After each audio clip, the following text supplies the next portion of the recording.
이번 주 우리에게 주신 하나님의 말씀의 제목은 오직 예수입니다. 오직 예수.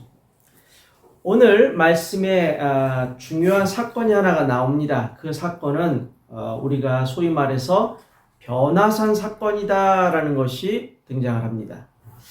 예수님 생애에 예수님 사역에 있어 5가지 중요한 사건들이 기록되어져 있지요. 그 첫 번째가 예수님의 성육신, 예수님께서 인간의 몸을 입고 이 땅에 오신 것을 말합니다. 두 번째가 십자가의 죽음, 우리의 모든 죄와 저주를 직접 예수님께서 담당하시고 십자가에서 우리를 대속하셨다라는 거죠. 그 세 번째 사건이 부활입니다.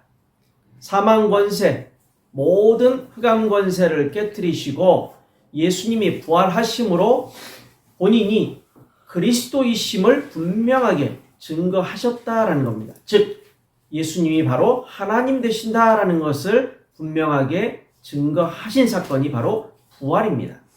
네 번째가 바로 승천. 주께서 이제 하늘로 올라가시면서 우리 모두에게 주신 사명이 있죠. 그게 뭡니까? 땅끝까지 이르러 증인되라는 것이 주님의 우리에게 주신 사명이었습니다. 그리고 마지막 사건이 오늘 우리가 보게 될 예수님의 변형, 예수님의 변화산 사건입니다라고 우리는 말할 수 있어요. 자, 이 변화산에서 예수님께서 변형되셨다라는 것이 무엇을 암시하느냐? 장차 예수님이 누리게 되실 영광, 주의 백성이 천국에서 어떠한 삶을 살게 될 것인지를 짧게나마 깨달을 수 있도록 보여주시는 사건이었다는 겁니다. 그런데 이 변화산 사건의 내용은 그렇게 우리가 말할 수 있지만 핵심되는 중요한 사실이 하나 있어요. 그게 뭐냐? 바로 이 변화산 사건의 핵심 내용은 예수 그리스도의 유일성입니다. 예수 그리스도의 유일성. 이것은 성경의 핵심 주제이기도 합니다. 오직 예수님만이 그리스도 되신다라는 거예요. 그리고 이 예수 그리스도의 이름을 힘입어서 영원한 생명을 우리는 얻을 수 있다라는 겁니다. 요한복음 20장 31절이 바로 그것을 강조합니다. 성경을 쓰는 이유이자 목적이 뭐라고요? 예수님이 그리스도 되심을 너희가 믿고 그 예수 그리스도의 이름으로 구원받을 수 있다라는 것을 알려주기 위해 이 성경이 쓰였다라고 요한은 말하는 거예요. 그래서 이 예수 그리스도의 유일성이다라고 우리가 얘기했을 때는 유일성이 뭘 의미합니까? 하나예요, 하나. 오직 하나. 다른 말로 얘기하면 우리가 늘 쓰는 표현 중에 하나인 오직입니다. 오직. 다른 건 존재할 수가 없다. 다른 것이 있을 수가 없다라는 거예요. 오직 하나만 존재한다.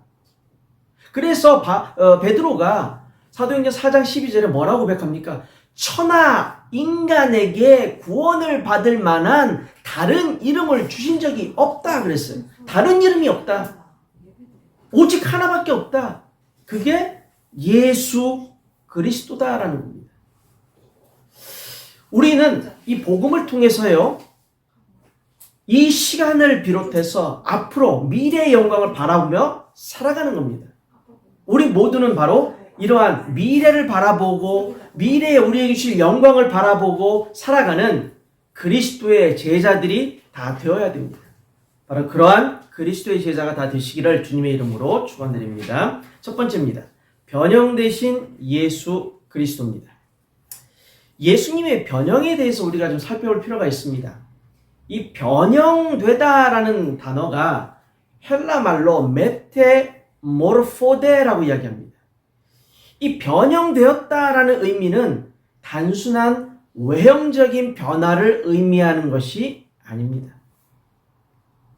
뭔가 외적으로 뭔가 바뀌었다, 전과 달라졌다, 그런 의미가 아니라 본질적인, 내적인, 핵심적인 그 변화를 의미하는 거예요.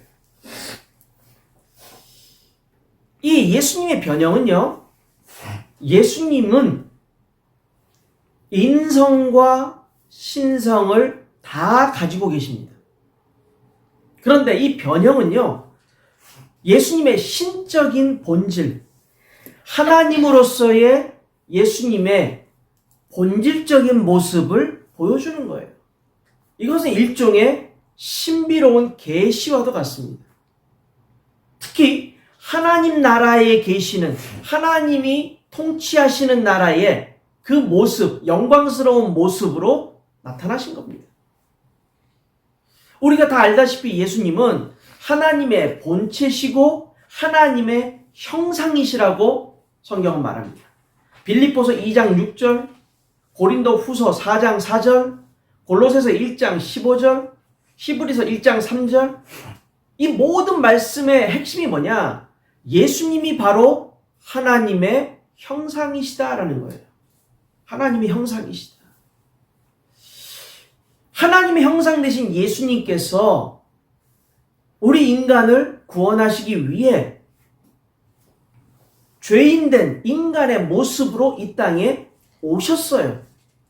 그래서 십자가를 지시고 우리 인간의 모든 죄와 저주를 직접 담당하시고 피 흘려 죽으셨습니다.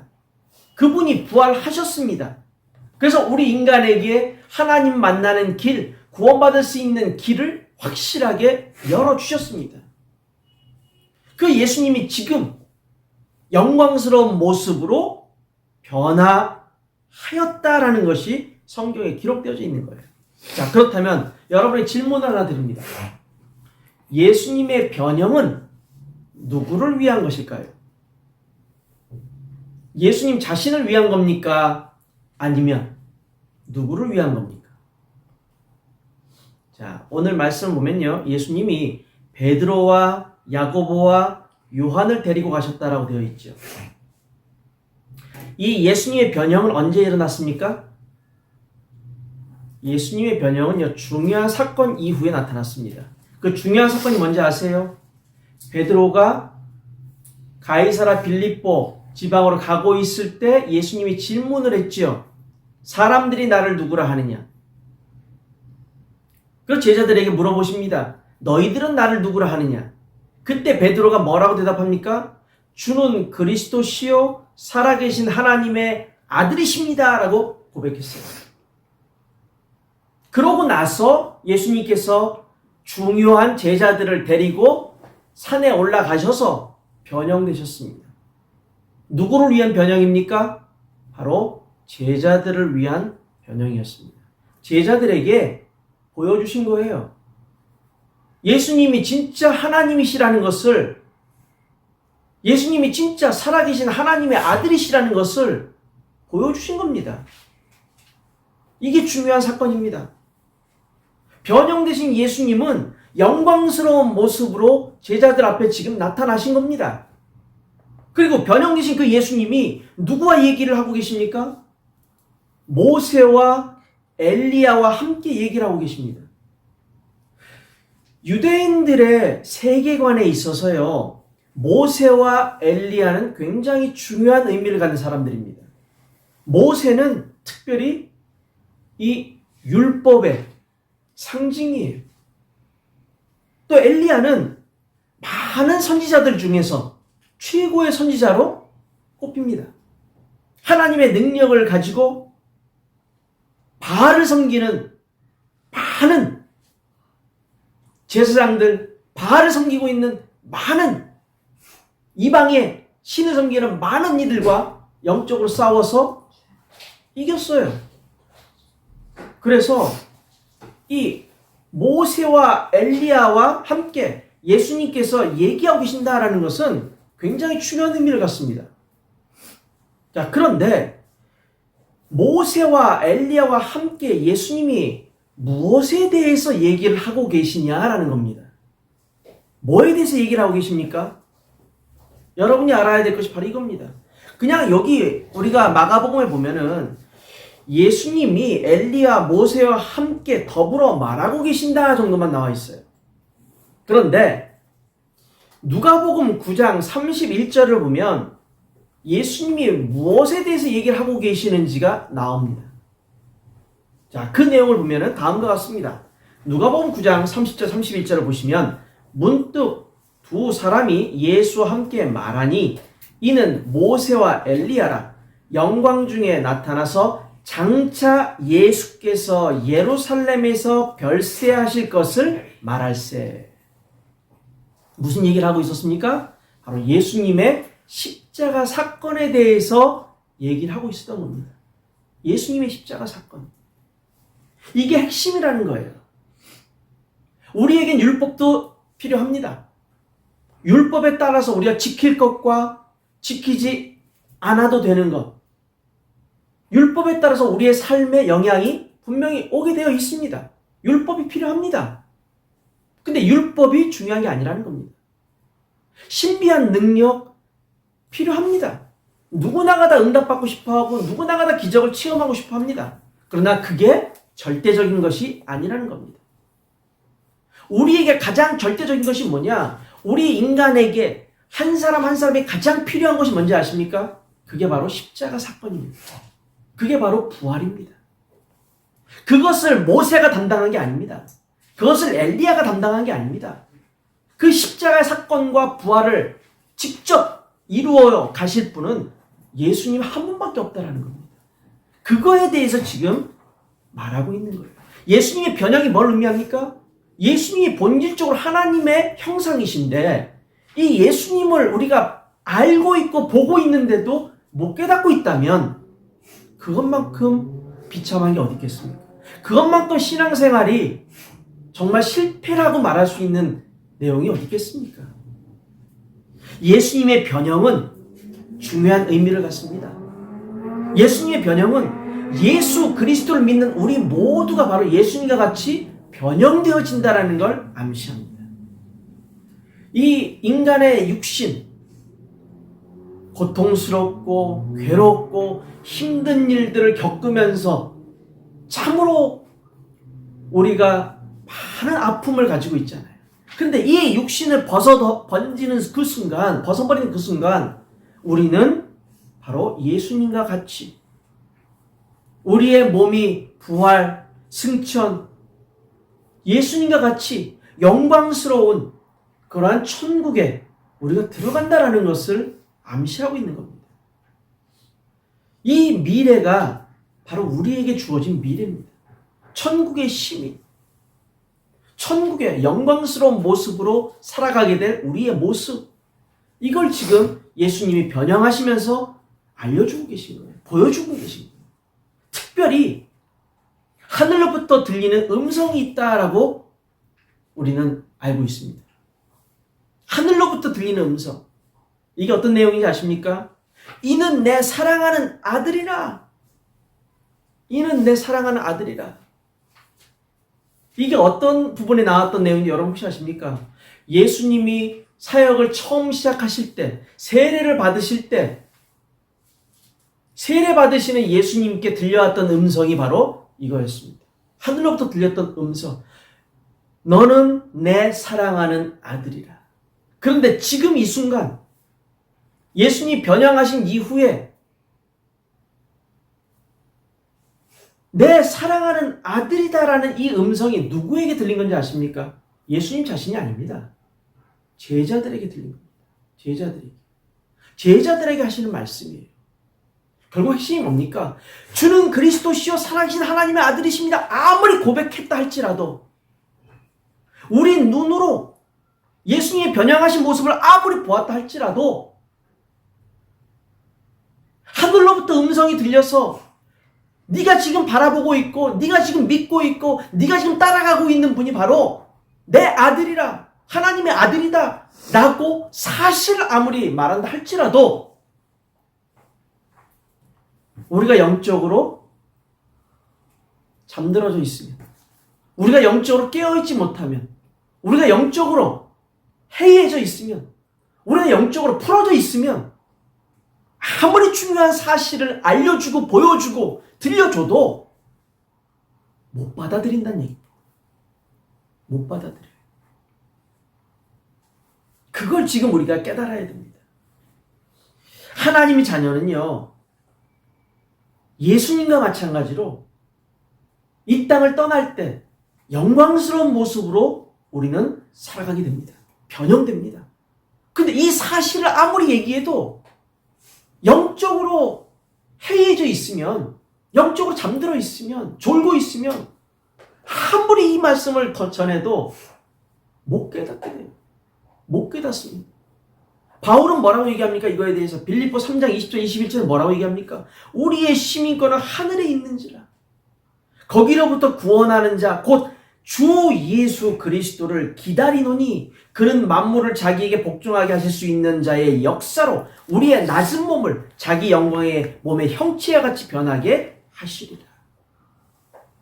천국이 있고 우리의 삶이 이렇게 완벽하게 보장되어져 있고 영광스러운 삶을 살아간다라고 아무리 말씀을 전해도, 아까 말씀드렸지 않습니까? 내가 영적으로 잠들어져 있으면, 내가 영적으로 집중되지 못하면, 내가 영적으로 깨닫지 못하면 이거는 공허한 메아리밖에 안 된다는 겁니다.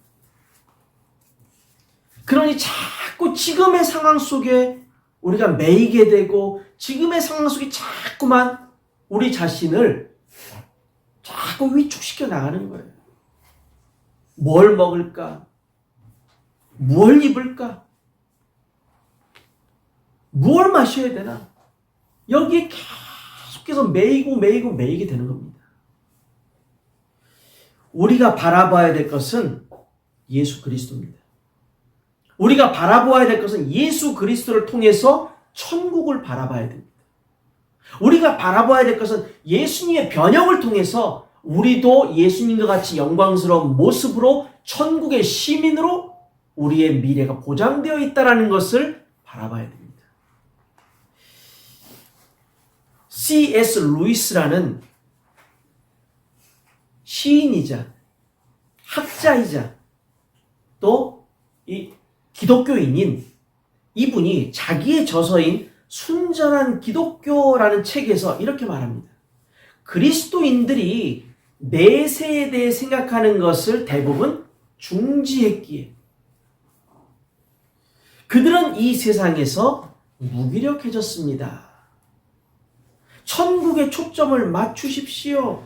그러면 이 세상은 덤으로 얻는 것입니다. 크리스찬들이 천국에 대한 것을 생각하지 않는다는 거예요. 우리가 죽고 난 이후에 우리는 천국에 간다. 천국에 영광스러운 하나님의 자녀이자 시민으로 우리는 살아간다. 이거에 대해서 마치 이건 논리적이질 않아. 이성적으로 받아들일 수 없어. 그래서 이건 아니야 생각을 멈춰버렸다는 얘기입니다. 그러니 어디에만 세상을 살아갑니까? 이 육신의 세상에서만 살아가는 거예요. 근데 관심을 천국에 두라고 얘기합니다. 우리의 마음을 천국에 두라고 얘기합니다. 그러면 이 세상은 그냥 하나님이 우리에게 덤으로 주시는 보너스구나라는 것을 깨닫게 된다는 겁니다. 우리는 천국을 바라보는 자들, 그리스도를 통해서 천국을 바라보시기 바랍니다. 그리스도를 통해서 보좌의 축복을 누리시기 바랍니다. 그리스도를 통해서 최고의 은혜를 항상 구하고 받는 저와 여러분들 되시기를 주님의 이름으로 축원드립니다. 두 번째입니다. 내 신앙생활의 변화입니다. 자, 예수님이 변형이 되셨는데 제자들은 뭘 하고 있었을까요? 제자들의 모습을 보면 졸고 있었다라는 겁니다. 잠들어 있었다라는 겁니다. 그럼 그들이 하는 말이 뭡니까? 여기가 좋사오니. 여기가 좋사오니. 그 한마디밖에 하지 않습니다. 이 말은요, 우리가 어떤 순간에는 주는 그리스도시요 살아계신 하나님의 아들이십니다. 신앙 고백을 하고요. 믿음이 아주 굳건해진 것처럼 그리고 아주 담대하게 신앙생활을 해나갈 수 있습니다. 그런데 문제는 뭐냐? 이내 잠들어 버리면 안 된다라는 거예요. 그 신앙생활의 고백을 지키고 가야 된다는 얘기입니다. 예수님이 그 신앙 고백을 했던 베드로를 중심으로 해서 가장 중요한 제자들에게 변형된 모습을 보여주셨습니다. 바로 예수님이 하나님 되신다, 그리스도 되신 게 맞다라는 증명을 직접 하셨습니다. 그런데 봤음에도 불구하고 영적으로 잠들어져 있으니 본 게 아닌 거예요. 의미가 없는 거죠, 그들에게는. 졸려 죽겠는데 뭐 지금. 그게 무슨 의미가 있습니까? 잠을 자야지. 이는 내 아들이라. 아무리 귀한 말씀이 들려져도 내가 비몽사몽하고 있으면 그렇게 들리겠습니까? 뭔 내용인지 안 들리죠. 왜? 집중을 안 하고 있으니까. 그 영적인 상태가 바로 제자들의 지금 모습이라는 겁니다. 아무리 귀한 것을 보여주고 아무리 그리스도의 증거를 보여줘도 내 영적 상태가 잠들어 있고 졸린 상태면은 그 의미가 없어요. 내 문제에 빠져 있는 게 더 중요한 거지 지금. 그러니까 이들은 뭘 하는지 아십니까? 교회는 나와요. 예수님 곁에 있잖아요. 떠나진 않았잖아요. 교회는 나오는데, 말씀은 듣는 것 같은데, 예배는 드리는데, 문제는 뭐냐? 형식이라는 거죠. 바울의 표현을 빌릴까요? 경건의 모양은 있습니다. 그런데 경건의 능력이 없다는 거죠. 신앙생활이 무엇을 위한 신앙생활인지, 모든 거는 내 중심밖에 안 돼요. 내 문제, 내 거, 내 가족, 내 자녀, 내가 하고 있는 모든 것, 이걸 위해서 신앙생활이 필요한 겁니다. 그런데 신앙생활의 본질은 반대입니다. 내 거가 아니라 하나님의 것, 하나님의 것, 하나님의 뜻, 하나님의 소원, 하나님이 원하시는 거, 하나님이 내게 말씀하시는 거, 하나님이 내게 보여주시는 거, 하나님 앞에 나의 고백, 모든 것의 중심엔 하나님이 있어야 되는 게 신앙생활입니다. 여기가 좋사오니 해버리는 얘기는 뭡니까? 아무리 좋은 걸 주고 아무리 귀한 거를 얘기해주고 아무리 최고의 것을 갖다 줘도 내가 싫다는 거죠. 내 마음에 안 든다라는 겁니다. 그거. 나한테 필요한 건 그게 아닙니다. 그걸 둘러 말한 것이 여기가 나는 좋습니다 이겁니다. 전혀 관심 없죠. 하나님의 것에는. 그저 내 것만. 그러니 잘 되어지는 것처럼 보이지만 사실은 영적인 힘이 없는 거예요. 사실은 내가 뭘 어떻게 해야 되는지 본인도 모르는 거예요. 막막한 겁니다. 한마디로 말해서. 여기서 얘기하지 않습니까? 마가복음 9장 6절에 뭐라고 얘기합니까? 무슨 말을 하는지 자기도 알지 못한다고 되어 있잖아요. 무슨 말을 하는지 몰라. 우리가 신앙생활을 무엇을 위해서 해야 되는지, 어떻게 해야 되는지 분명한 목적과 분명한 이유와 분명한 방향과 분명한 내용을 갖고 신앙생활을 해야 되는데 아무것도 없어. 그러니까 이도 저도 아닌 신앙생활을 하는 거예요. 형식적인 것만. 자, 이 신앙생활에서 벗어나려면 어떻게 해야 될까요? 이러한 이도 저도 아닌 신앙생활, 막연한 신앙생활, 형식적인 신앙생활, 여기서 벗어나려면 어떻게 되는지 아십니까? 벗어나는 유일한 방법이라고 말하는 것을 우리는 여기 말씀 속에 찾게 됩니다. 그게 바로 9장 7절입니다. 너희는 그의 말을 들으라.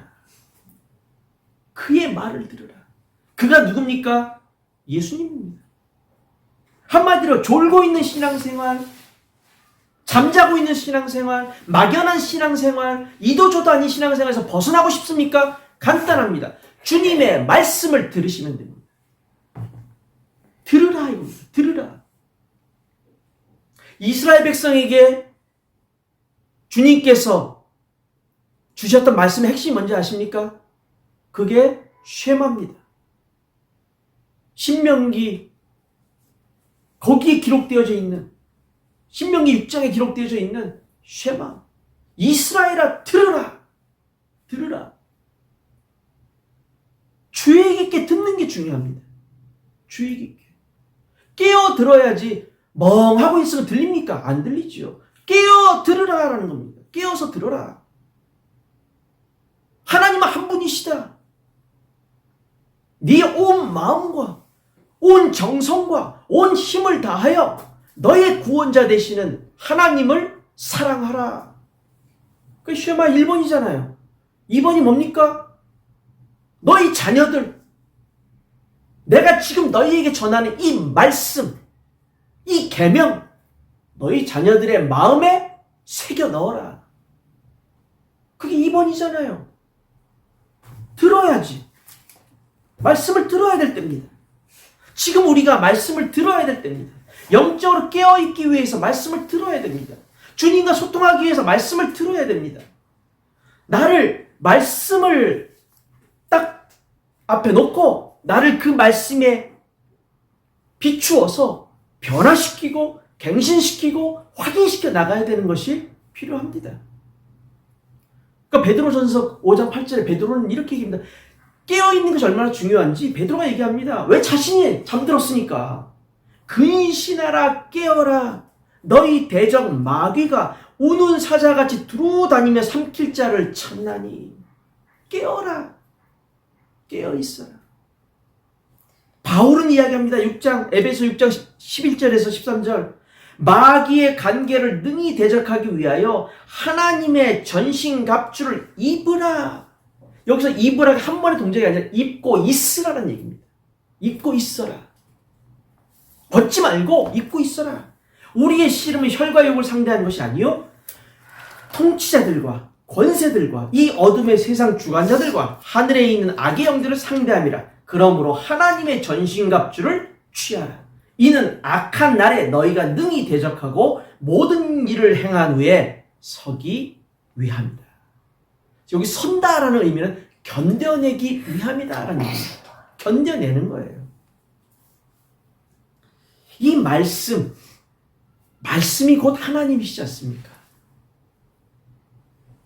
요한복음 1장 1절에 말씀하잖아요. 말씀이 곧 하나님이시라. 이 말씀의 능력이 뭔지 여러분 아시지 않습니까? 창세기 1장 1절 나와 있지 않습니까? 태초에 말씀이 계시니라.